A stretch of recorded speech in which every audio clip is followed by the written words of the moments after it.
Welcome everyone to yet another Insta Live on Adulting Joyfully. So today we're really excited. We're going to be talking with co-founder of Elements Truffle, Alak Vasa.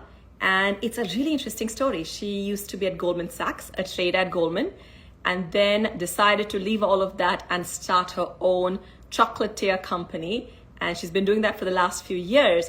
So we're going to learn from her as to how she had the courage to leave a well-paying job, a career. Most people want to get into Goldman Sachs. She actually left it and decided to follow her dreams and passion. So we're gonna speak to her right now. And Alak joining us right now.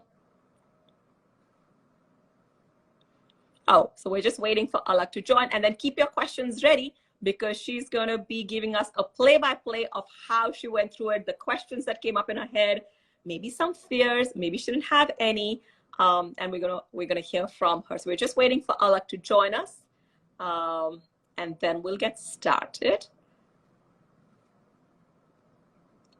There she is. We're just waiting for her to join us. But I hope you have your questions ready.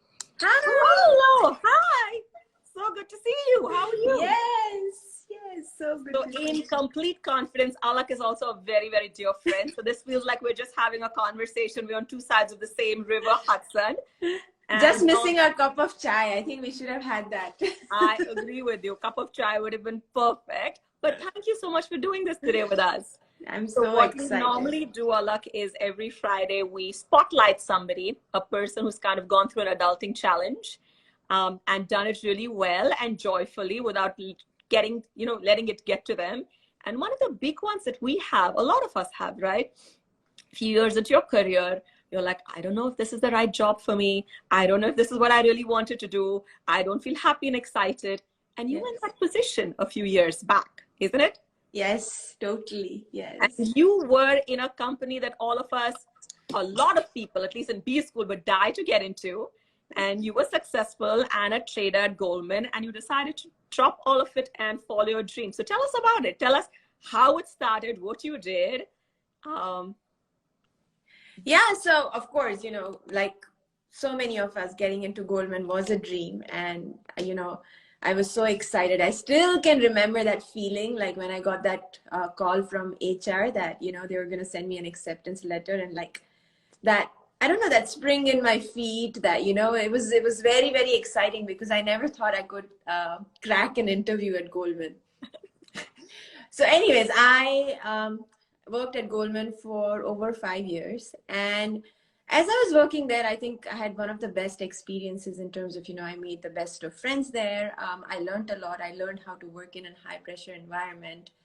But at the same time, one thing I noticed was, outside of work, when anybody wanted to talk about work, that was one thing I just did not want to talk about. It was like work's work and that's it. So over a period of time, I started feeling that, okay, I'm good at it. It pays well. It's a good reputation. Like, everybody thinks, oh, wow, you work at Goldman. So from all the external, like if you look at all the check boxes, they were all marked. But inside of me, there was a big checkbox that was not marked, which was like, am I really meant to do this? There's so many gifts that we're all given. And I was like, am I really using what I have been given at this job that I'm at? And to begin with, those questions would come up, and like probably most of us would think it's like, okay, I'm just bored of doing the same thing over and over again. And that's why these questions are coming up. There's nothing wrong in life. Maybe this is midlife crisis. That's why I'm thinking, like, who would think that after having such a good job, like you're not happy about it or you're not feeling settled about it, right? And so I would push back that every time that thought would come, oh, I should look for something else. I'd push it back, thinking that, if I pick something else, I'll get bored doing that. So it's just, I'm bored right now. And so I should just stick to what I'm doing. But this voice that was inside of me, this inner voice that kept on telling me to look and seek for something else, would not just shut up. It was just like so loud that I eventually had to give in and listen to it. Wow. So Alak, I do have a question because a lot of us have a lot of inner voices. right? And our Yes. inner voices sometimes make sense and sometimes don't make sense. How did you know that the inner voice was the right one for you and that you should follow it? So the true answer is I did not know it until a few years of after I listened to it, honestly, right?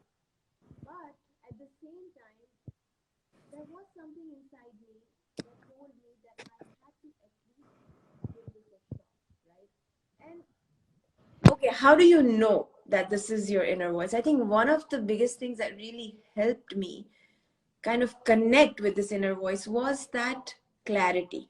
And that clarity came once I became regular with my meditation practice. See, I think a lot of time what happens is we confuse our inner voice with our desires, with Right.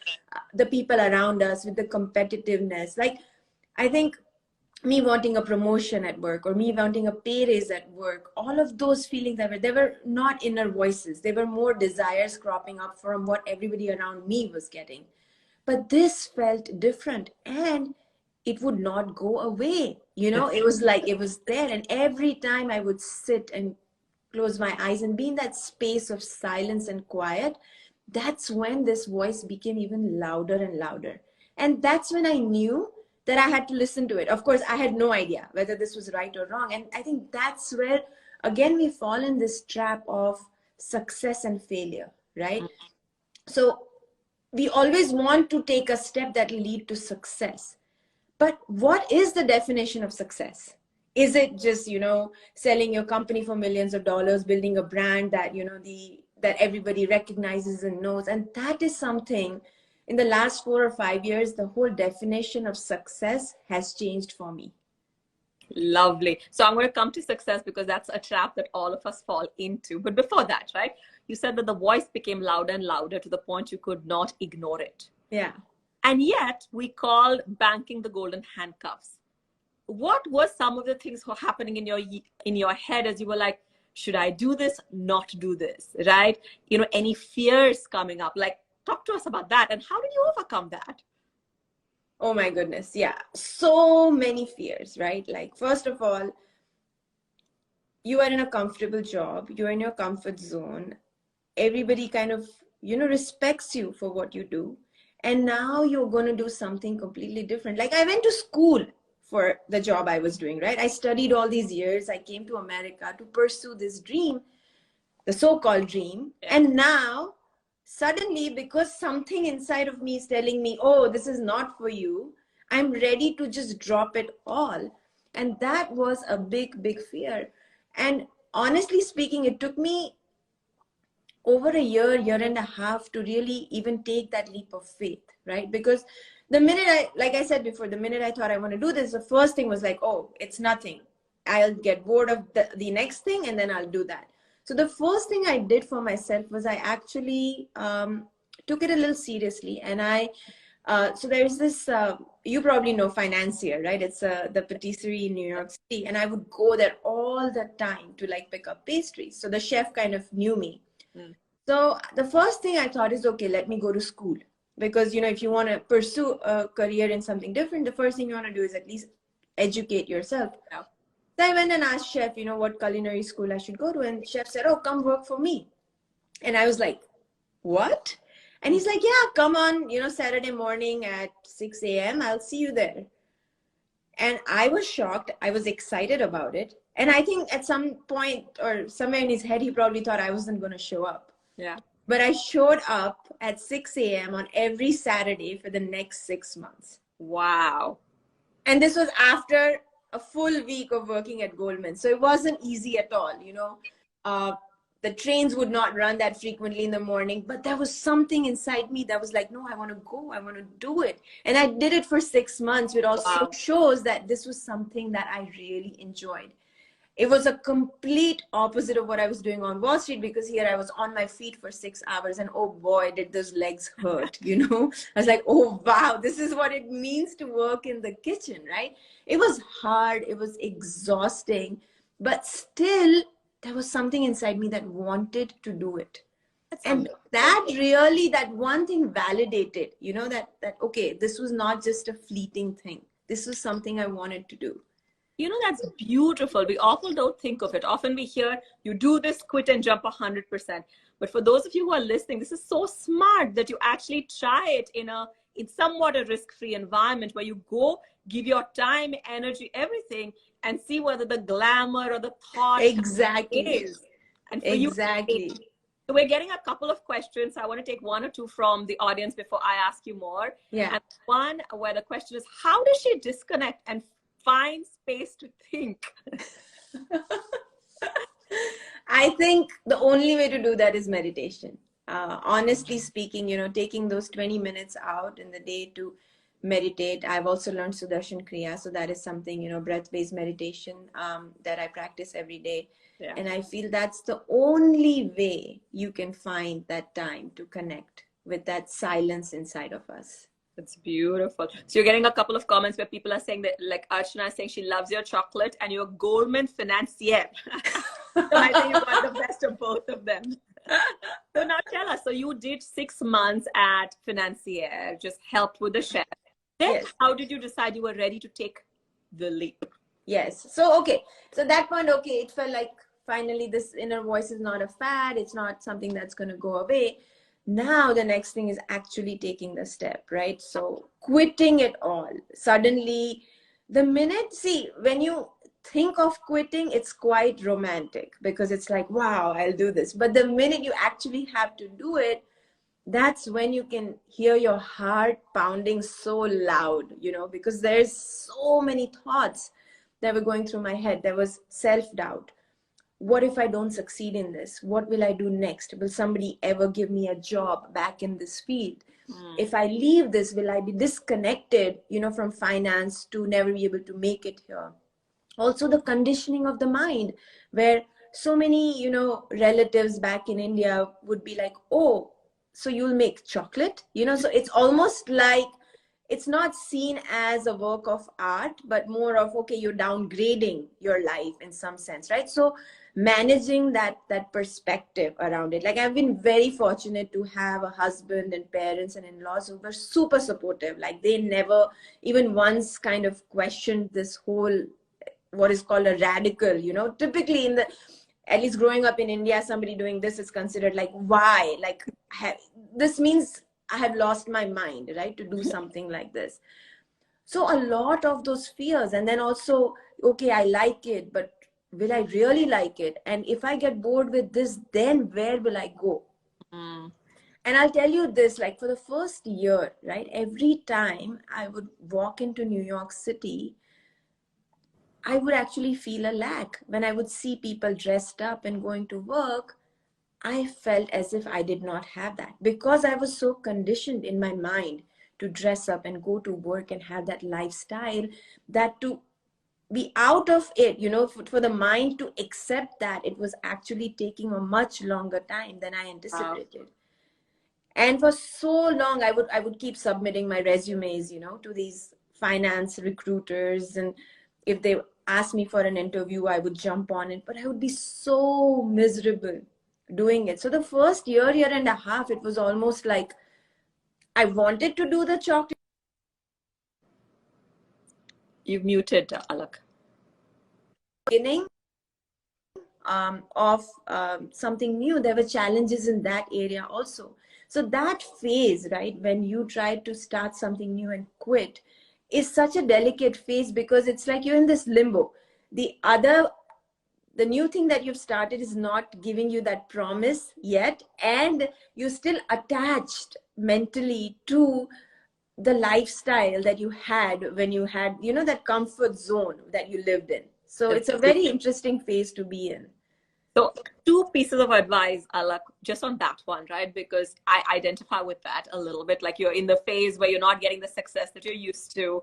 How do you persevere through that? That's one. And then second, at least as women, I remember, being grown up, my mom would say, you need to be financially independent. Just in case things don't go right, you should be financially independent, so that, you never need to be in a relationship because of the economic reason, right? So it's like drilled. How did you take the leap of not having a regular paycheck? And I know this is it's a very privileged question I'm asking you, because a lot of people may not be in this position. But for those of us who've been having a regular paycheck, How do you walk away from it? So two can.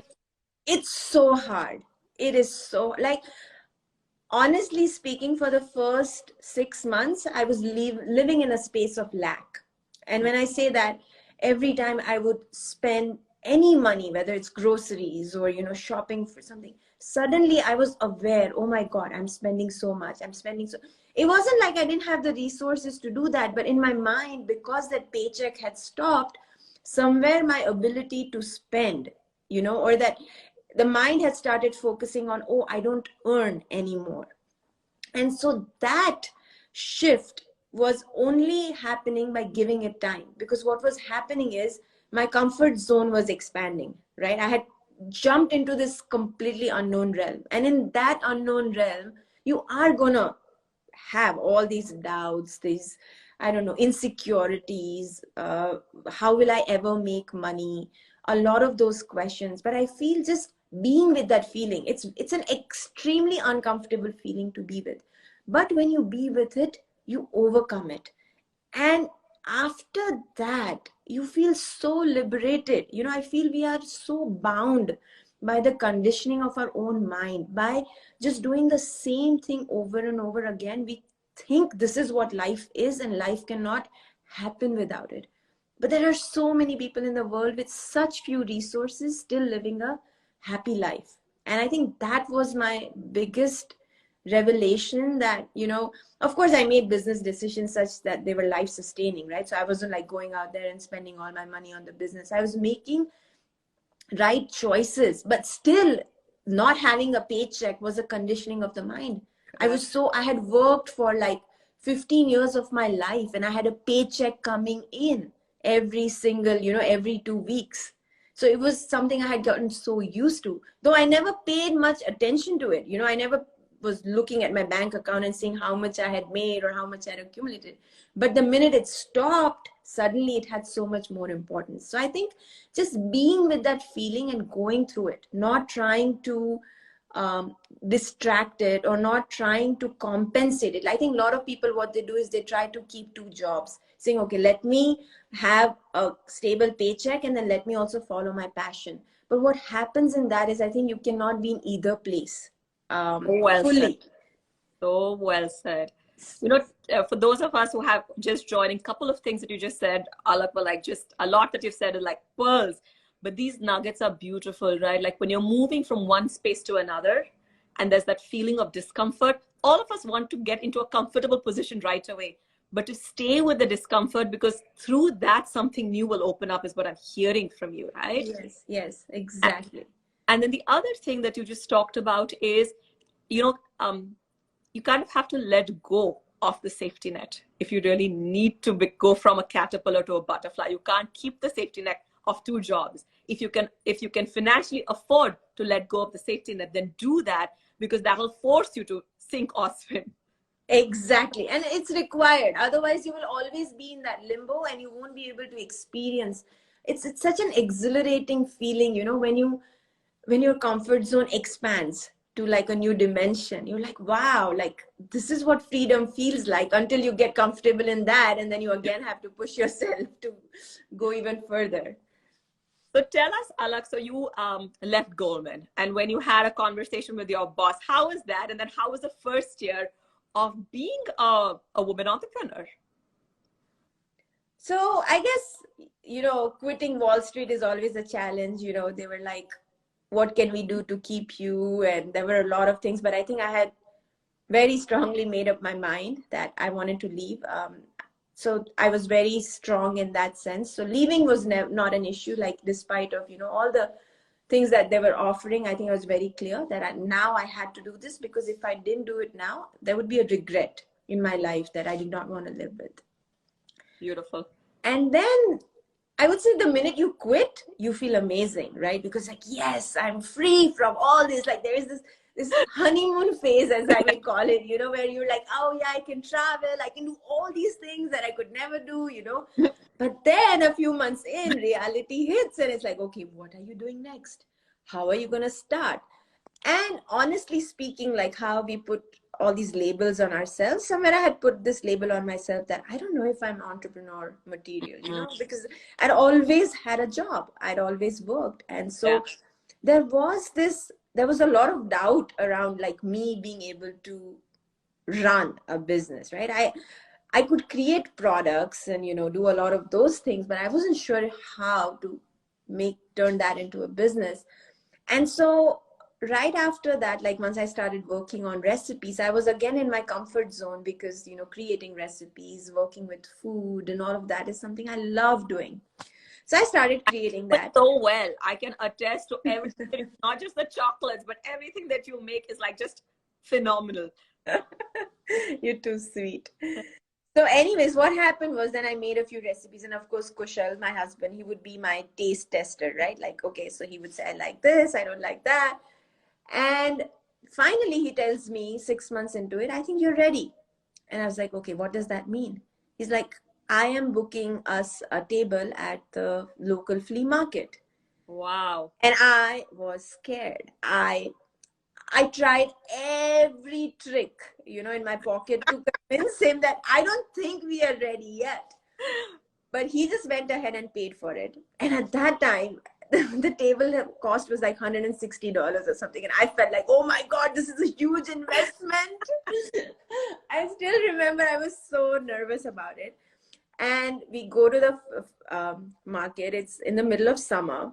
Mm. And the table we got had direct sunlight coming on it. Oh, wow. And to rent like a little umbrella or a tent was like another $60-70, which I refused to pay.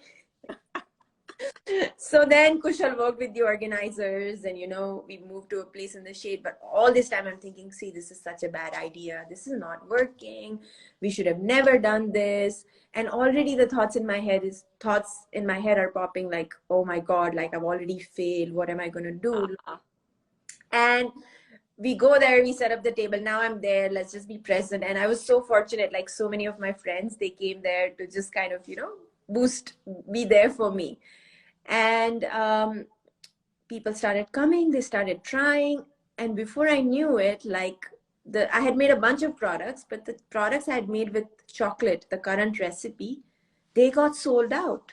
yay. And that joy was like so special, right? Like it's like, oh my goodness, like people are paying for something I've Like created. it. And they like it. Exactly.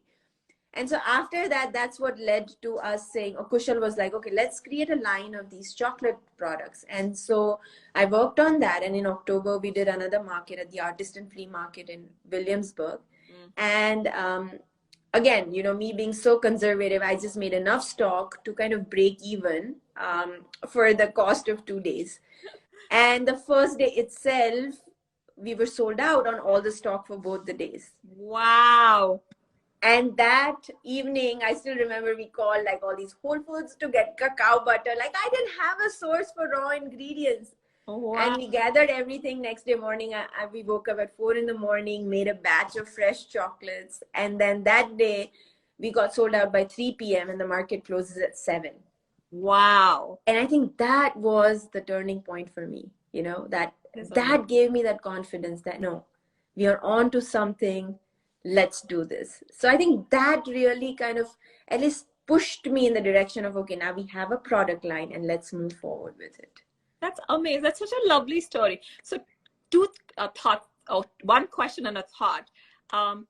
This self-talk that we have sometimes, which is so negative, and without really getting into, I am going to generalize, so apologies to everybody, but women tend to do a lot more of the negative self-talk, right? And confidence. How did you? I mean, looking back, what would you have done differently so that you did not kind of push yourself down or like doubt yourself? And then I the think I shouldn't have wasted so much time. I should have just gone with my gut feeling, moved forward, not questioned myself, and not worry. Okay, what if I make a mistake? I have made so many mistakes in the last 5 years, but I have survived through it, right? I have managed to move through them. And I feel that, how do I say this? But I feel I'm such a more confident person after this experience. Like all these doubts about, okay, who will give me a job, or will I succeed? Like I was saying, my definition of success has changed. I feel like I can do anything. You know, there's such power inside of us. And somehow we, with our own thoughts, our own mind, just, you know, tear our own application before even if it's submitted. So all I would tell, like all the women or all those people who are listening and have any kind of self-doubt, I'd say just drop it. It's pointless. It adds no value. Yeah. So everybody who's listening, it's pointless to have self-doubt. If there's one thing you take away, no self-doubt. That's like sabotaging yourself. You don't need anybody from the outside to do that. Yes, yes. And so talk to us. I mean, you started with, in the beginning, you know, your definition of success has changed, and society has a certain definition of success. Yes. Then more than once that yours has changed. What is success for you now, Alak? I think success is really enjoying the journey. I think we get so stuck in what is next and how do I get to the goal and the feverishness associated with the goal that we forget to enjoy this journey. And I feel Elements Truffles has just given me immense joy on this journey. It has, you know, it's not been just this beautiful thing about like everything's just great. Like I think I've worked the hardest in my life, you know, trying to get this company up and going. But the people I have met, the lessons I have learned, those things are way more valuable than an acquisition or, you know, an investor investing, because I, as a person, have grown so much. I have so much more confidence. I don't know, I just feel so empowered. And I think that is success. Somebody else telling me I'm successful, but me not feeling that power is pointless. But me feeling that growth, me feeling comfortable in my own skin, I think that is success. That is beautiful. And we have meditating mommy who's saying success is equal to enjoying the journey. Yes, it is. Yes, Ruth. Comfortable in your skin. These are. I'm also going to open it up to see if our audience have questions, and if not, I definitely have more of them for you, Alak. But I'm going to also wait and see if there's anybody that has other questions. And people asking about your rose and cardamom, if it's back in stock. Yes, it'll be back in stock on Monday. Yes, in terms of Valentine's Day, the rose and cardamom is one of my favorites. So definitely pick that up. And these chocolates are definitely meant to be tried and had for Valentine's. One other question. I mean, you talked about the role that even Kushal, you know, your husband's played through all of this. Yes. Talk to me a little bit about the support that often an entrepreneur needs, switching from one, you know, stable career to something else. And if you don't have that in family, where do you look for it? I think a support system is so key, you know, when you're in this journey. And I think I found this support system in so many aspects, right? Of course, starting with Kushal, who was always pushing me to listen to that inner voice and go with it and not be afraid, you know. So having somebody believe in you more than you believing in yourself is like such a plus, right? Beyond that, I think having a fantastic team who believes in you, like how this team has organically grown, how people have believed in the product and, you know, joined the team. And the biggest support system is this community, which I had no idea how powerful it is, right? Like I think having worked on Wall Street, you're just in such closed walls and it's so competitive. But in this world, I feel that everybody wants you to succeed. Everybody wants to see you grow. And that just is so nice to see. You know, it's such a nurturing ground. That's such a beautiful space to be in. So I think just finding your support system, whether it's in your family, spouse, community, is extremely necessary, because you cannot be on this journey by yourself. It can be very exhausting, and it's not worth it. Then you're no longer enjoying the journey. So very well said. So one other question that I have is Archana is asking, what's your secret? But I want to rephrase that a little bit. Looking back, like you've been on this journey for at least the last 5-7 years. If you had to give yourself advice, the Alak of 7 years back to the Alak of 7 years back, what would you tell her? And maybe that's something that might be relevant to a bunch of us that are actually starting our journey right now. I think I would tell her, you're so amazing. You're such a rock star.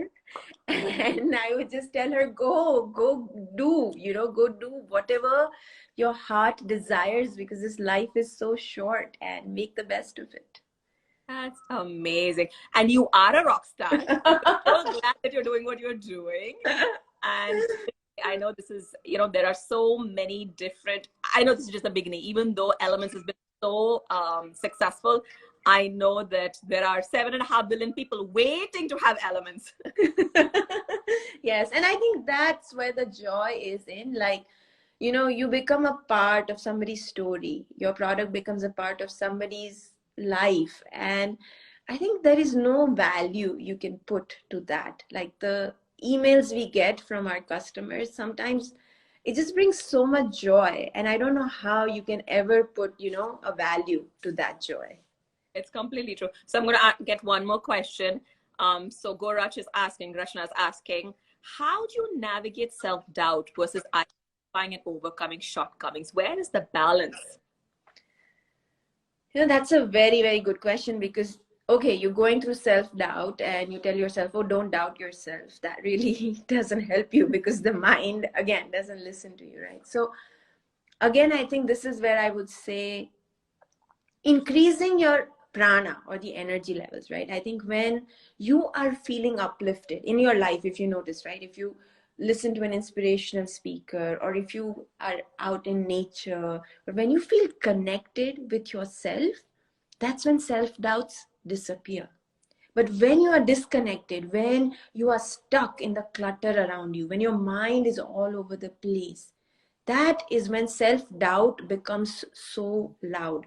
So I would say just taking that time out, right? Whatever brings your prana up, whether it's meditation, whether it's working out, a combination of all of those things, but focusing on your energy levels. When we are overwhelmed, then self-doubt automatically just finds its way into it. That's amazing. It's completely true, right? Just manage your energy levels and do stuff you love doing and connect back with yourself, and everything else kind of just falls apart. Exactly. I know we're at the top of the hour, and I know there's one other request that is coming in from Scott, and he's saying, anybody who's watching, please follow Just Wing. So I'm putting a plug in for. Yeah, definitely follow. You're gonna catch on some amazing content, and Ruchika is so much fun. I feel so fortunate, really, to have this conversation. Of course, I'm very lucky to even have these conversations outside of Instagram Live with you.